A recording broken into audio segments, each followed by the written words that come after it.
Días, mi nombre es Melanie Agüero, y en esta oportunidad vamos a estar teniendo la segunda parte de lo que es el dipolo simple, pero enfocado en la respuesta de frecuencia y medición de impedancia.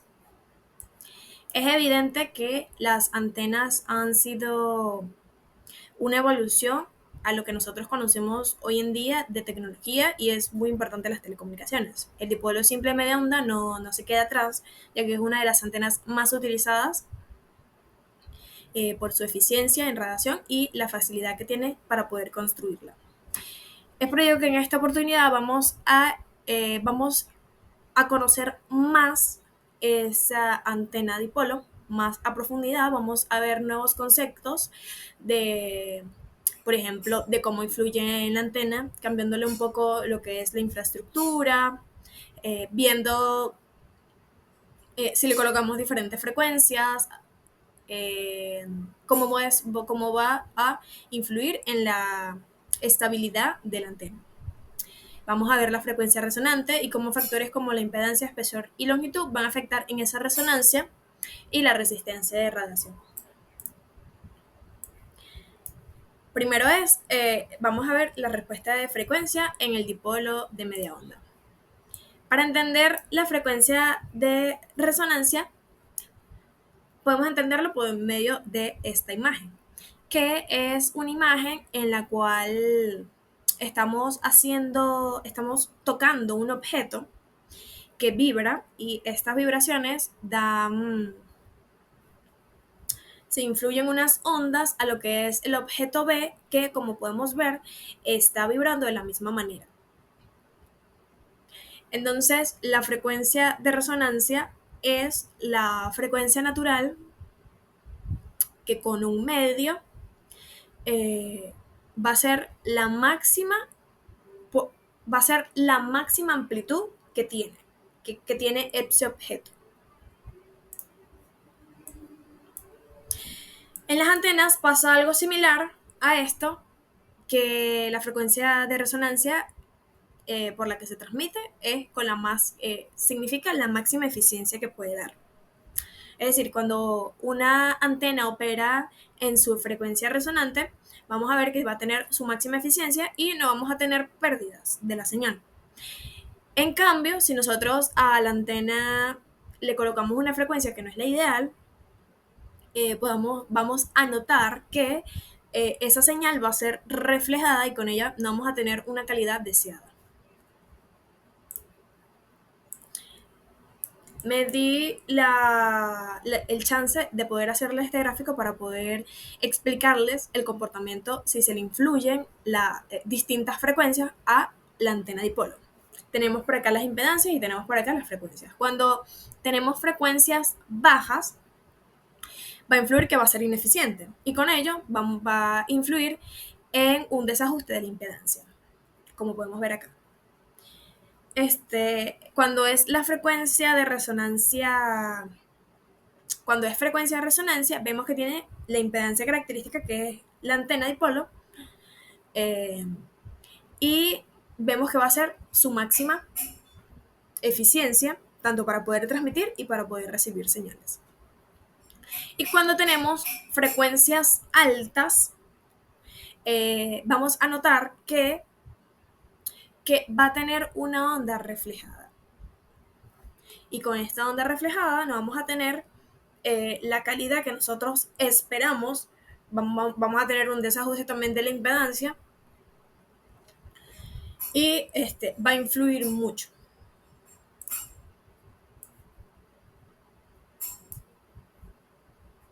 Ahora bien, para poder conocer y poder calcular lo que es la frecuencia de resonancia en una antena, es la que estamos viendo en pantalla, que C significa la velocidad de la luz y L es la longitud de la antena. Es decir, que podemos concluir que la frecuencia va en relación a lo que es la medida de la antena.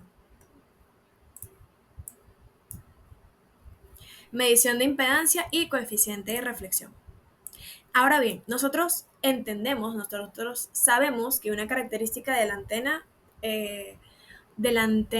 de dipolo es que la impedancia es de 73 ohmios. Ahora, para nosotros poder medir, para poder analizar, para poder visualizar impedancias en esas antenas, tenemos diferentes instrumentos especializados para ello, como analizador de redes vectoriales, que lo que hace es colocar una gráfica de impedancia en relación con las frecuencias.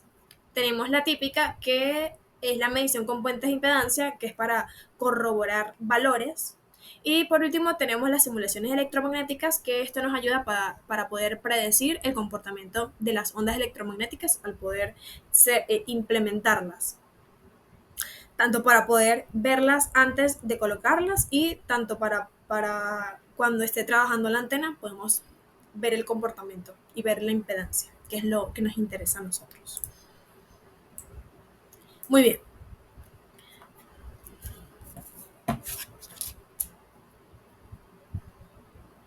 Muy bien. Ahora el coeficiente de reflexión. El coeficiente de reflexión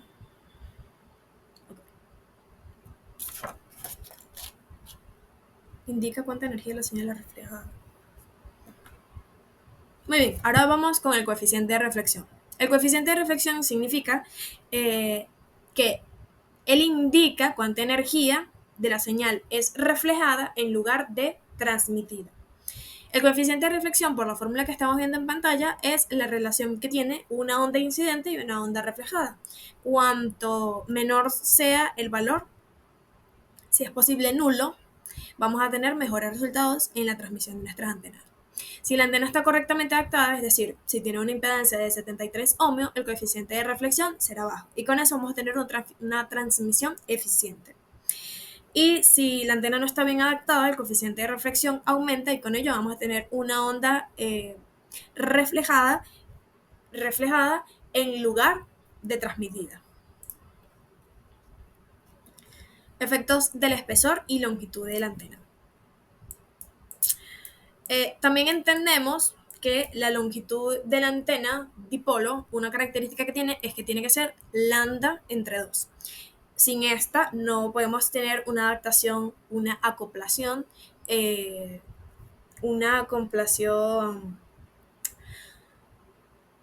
ideal a lo que son las líneas de transmisión estándares. Es para ello que si le colocamos una longitud más larga, vamos a tener que las frecuencias van a ser bajas. Y cuando es una longitud más larga, una longitud más corta, las frecuencias van a ser más altas y con ello vamos a ver que va a tener un desajuste de la impedancia, va a ver que la señal no va a ajustarse con la frecuencia, ya que vimos que la frecuencia y la longitud están muy relacionadas. Ok, pero ¿qué pasa cuando nosotros cambiamos el tamaño del conductor, de los elementos conductores? Pues un conductor más delgado, más grueso, amplía el ancho de banda y con esto va a tener más tolerancia a lo que son las variaciones de frecuencias. Y un conductor más delgado tiene una banda de resonancia más estrecha y con ello vamos a tener, va a afectar a la eficiencia de la antena.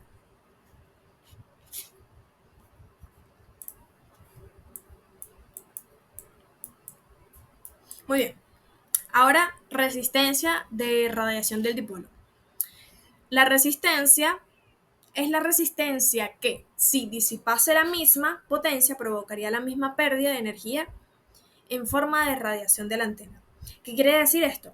¿Cuánta energía enviada a la antena es realmente convertida a lo que es radiación electromagnética? Eso es lo que significa resistencia de radiación. Y a altas resistencias de esta radiación en la antena vamos a ver mejores resultados y con ello vamos a ver que la eficiencia de transmisión va a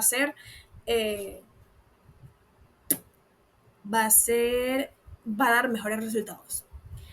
Y vemos que factores como la frecuencia de operación y el entorno va a afectar a lo que es la resistencia de radiación. En conclusión, Básicamente, todos estos nuevos conceptos que vimos hoy nos dan un amplio conocimiento a cuando nosotros va a surgir un problema en nuestra antena, poder solucionarlo y ver por dónde nos podemos ir, porque ya sabemos que sí, que, que cuando tenemos un coeficiente de reflexión es porque la onda está reflejada, o por ejemplo, cuando eh, tenemos baja frecuencia de resonancia, vamos a ver que va a afectar a la impedancia, y de la impedancia va a afectar eh, que no se va a poder adaptar a las líneas de transmisión. Si por ejemplo tenemos una longitud que no es, va a afectar a la impedancia, va a afectar a la frecuencia y se da con el mismo ciclo. Entonces, es muy importante poder conocer estos conceptos nuevos, ya sea para solucionar problemas y ya sea para poder modificarlos. Muchas gracias.